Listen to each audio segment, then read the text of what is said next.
নবীদের দাওয়াত আর আমাদের দাওয়াতের মধ্যে আসমান জমিন পার্থক্য। এই জায়গাগুলোতেই আমাদেরকে ভুল ত্রুটি খুঁজে বের করতে হবে। নবীদের দাওয়াত আর আমাদের দাওয়াতের মধ্যে কি কি পার্থক্য? নবীরা সব সময় ক্ষমতার কেন্দ্রবিন্দুতে আঘাত করেছে, দাওয়াত দিয়েছে ক্ষমতার কেন্দ্রবিন্দুতে। আল্লাহর নবীও যখন দাওয়াত দেওয়া শুরু করেছে, মক্কার কুরাইশদের টপ লেভেলের সর্দারেরা উপস্থিত হয়েছে, সেখানে দাওয়াতের ঘোষণা হয়েছে। মুসা আলাইহিস সালাতু ওয়াস সালাম একদম ডাইরেক্ট, আল্লাহ বলেছে ডাইরেক্ট ফেরাউনের কাছে, কোথাও নয়, এদিক ওদিক থামার দরকার নেই, সোজা ফেরাউনের কাছে। ইব্রাহিম আলাইহিস সালাতু ওয়াস সালাম সোজা রাষ্ট্র ক্ষমতার কেন্দ্রবিন্দুতে। আর আমরা আলেম ওলামা রাষ্ট্রের কাছে গেছি নিজের স্বার্থ হাসিল করতে, দাওয়াত দিতে নয়। গত 16 বছর কি হানাফি কি আহলে হাদিস সকল আলেম ওলামা, এমপি মন্ত্রী মিনিস্টার ওসিডিসি এসপির কাছে গেছে নিজের স্বার্থ হাসিল করতে।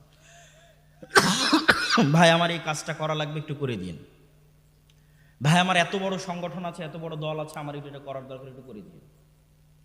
রাষ্ট্রের কেন্দ্রবিন্দুতে নির্ভেজাল ইসলাম নিয়ে, নিষ্কলুষ ইসলাম নিয়ে, নিঃস্বার্থ ইসলাম নিয়ে আঘাত করবে, এরকম মায়ের সন্তানের জন্মই হয়নি। নিঃস্বার্থভাবে আঘাত করবে রাষ্ট্রের কেন্দ্রে, কোনো স্বার্থ নাই, আমার এই কাজটা করে দিতে হবে ভাই, এটা একটু দেখেন, এগুলো না। ডাইরেক্ট আপনি যেটা করছেন সেটা ভুল করছেন, অন্যায় করছেন, ফিরে আসতে হবে। আপনি মুসলিম, আপনাকে সংশোধন হতে হবে। এরকম নিঃস্বার্থ দাওয়াত কেউ নিয়ে যায়নি। নবীরা নিঃস্বার্থ দাওয়াত নিয়ে যেতেন, রাষ্ট্রের কেন্দ্রবিন্দুতে নিয়ে যেতেন। এই জন্য নবীদের সাথে লড়াই শুরু হয়ে যেত, আমাদের সাথে লড়াই শুরু হয় না। এইরকম নবীদের দাওয়াতের সাথে আমাদের দাওয়াতের এরকম অসংখ্য পার্থক্য আছে, যেই পার্থক্যগুলোর কারণে আমরা সঠিকভাবে দাওয়াতি কাজ করতে পারছি না।